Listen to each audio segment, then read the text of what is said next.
रायबंद university of Lahore का तालिब इल्म मुबैना तौर पर छत से गिरकर जाँ बहक हो गया। लाहौर की निजी यूनिवर्सिटी में तालिब इल्म की मुबैना खुदकुशी। यूनिवर्सिटी ऑफ लाहौर के बाहर बड़ी तादाद में लोगों का एहतजाज। अस्सलाम वालेकुम दोस्तों, आज से तकरीबन 7 दिन पहले यूनिवर्सिटी ऑफ लाहौर में एक बहुत ही अफसोसनाक वाक़या पेश आया। अवैस इकबाल जो कि डी फार्मेसी डिपार्टमेंट का एक ब्रिलियंट स्टूडेंट था, उसने 19 दिसंबर को अपनी हॉस्टल के 4th फ्लोर से जंप लगाकर अपनी जान हमेशा के लिए गंवा दी। अब सवाल यह है कि इसके पीछे की आखिर वजह क्या थी। दोस्तों, अब तक की रिपोर्ट्स के according Awais family pressure, financial issues और यूनिवर्सिटी के एक्सट्रीम एकेडमिकल प्रेशर का शिकार था। उसकी एक सब्जेक्ट में अटेंडेंस कम थी और डिपार्टमेंट के रूल्स के अकॉर्डिंग अगर किसी भी स्टूडेंट की अटेंडेंस किसी भी सब्जेक्ट में कम है तो वो पूरे सेमेस्टर के लिए इनएलिजिबल हो जाएगा। अवैस ने टीचर्स को रिक्वेस्ट की, लेकिन किसी ने भी उसकी बात सीरियसली ना ली। यहाँ तक कि अवैस को अपनी जान लेना सबसे आसान रास्ता लगा। दोस्तों, पिछले एक हफ्ते से अवैस के दोस्त और उसके फेलो स्टूडेंट्स प्रोटेस्ट कर रहे हैं। वो जस्टिस फॉर अवैस और प्रॉपर इन्वेस्टिगेशन की डिमांड कर रहे हैं। वो जानना चाहते हैं कि यूनिवर्सिटी की इंतजामिया की तरफ से अवैस के ऊपर वो कौन सा प्रेशर था जिसकी वजह से अवैस ने अपनी जान लेना बेहतर समझा। ऐसे क्या हालात हुए, ऐसे क्या वाक़यात हुए कि एक इंतहाई कदम पर एक तालिब इल्म मजबूर हो गया। एक कोई अटेंडेंस उसकी कम हुई तो उसे बाकी तमाम पेपर में भी बैठने की इजाज़त नहीं मिली। अब दोस्तों, बदकिस्मती से इस वक्त पाकिस्तान में अवैस की मिसाल कोई अकेली मिसाल नहीं है, बल्कि इस वक्त पाकिस्तान में ऐसे हज़ारों स्टूडेंट्स मौजूद हैं जो कि ऐसे ही एकेडमिकल प्रेशर, फैमिलीज़ की एक्सपेक्टेशंस, फाइनेंशियल क्राइसिस और सोशल चैलेंजेस की वजह से ऐसे ही प्रेशर का शिकार हैं। और हर साल उन स्टूडेंट्स में से कुछ स्टूडेंट्स उस प्रेशर को बर्दाश्त नहीं कर पाते और अपनी जान को हमेशा के लिए गंवा देते हैं।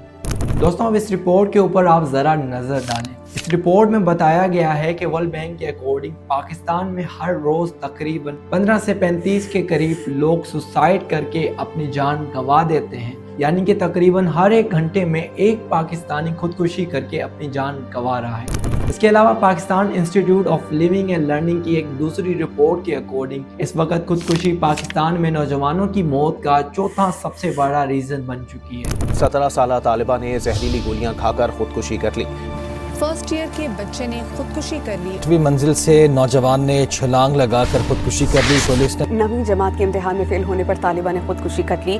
अब दोस्तों, बदकिस्मती से इस वक्त पाकिस्तान जैसे कंट्री में जहां पर 95% से भी ज़्यादा लोग मुसलमान हैं, इस्लाम को फॉलो करते हैं, जो कि अपनी ज़िंदगी को खुदा की एक बड़ी नेमत समझते हैं, अब यहाँ पर भी पिछले कुछ सालों में सुसाइड रेट बड़ी तेज़ी से इंक्रीज़ होता जा रहा है। वर्ल्ड हेल्थ ऑर्गेनाइजेशन के इस डेटा के अकॉर्डिंग 2019 में पाकिस्तान में सुसाइड रेट 7.3 पर 1 लाख पर्सन था, जो कि 2020 में 8.9 और 2022 में 9.8 तक पहुँच गया। दोस्तों, इस वक्त पाकिस्तान में बढ़ते हुए सुसाइड रेट की एक बहुत बड़ी वजह है मेंटल इलनेस। पाकिस्तान में की गई एक रीसेंट रिसर्च के अकॉर्डिंग पाकिस्तान में 15 और 18 साल के स्कूल के स्टूडेंट्स में से तकरीबन 53% स्टूडेंट्स मेंटल इलनेस का शिकार होते हैं। अब सोच के देखेंगे, पाकिस्तान में तकरीबन हर 2 में से एक स्टूडेंट अपने अंदर ही अंदर किसी न किसी ज़हनी जंग से गुजर रहा है। नॉर्मली हर नौजवान को अपनी ज़िंदगी से बहुत ज़्यादा प्यार होता है और वो बेहतर मुस्तकबिल के लिए लगातार मेहनत करता रहता है, लेकिन जब वो financial issues, academical pressure, families की एक्सपेक्टेशन और सोशल चैलेंजेस का एक साथ सामना करता है तो वो धीरे धीरे साइकोलॉजिकल डिसऑर्डर्स जैसे कि डिप्रेशन, एंजाइटी और स्ट्रेस का शिकार हो जाता है। इन साइकोलॉजिकल डिसऑर्डर्स की वजह से उस इंसान का दिमाग नेगेटिव ख्यालात से भर जाता है, वो परेशान रहने लगता है, किसी से बात नहीं कर और उसको इन तमाम नेगेटिव चीज़ों से निकलने का सिर्फ एक ही रास्ता नज़र आता है और वो है सुसाइड।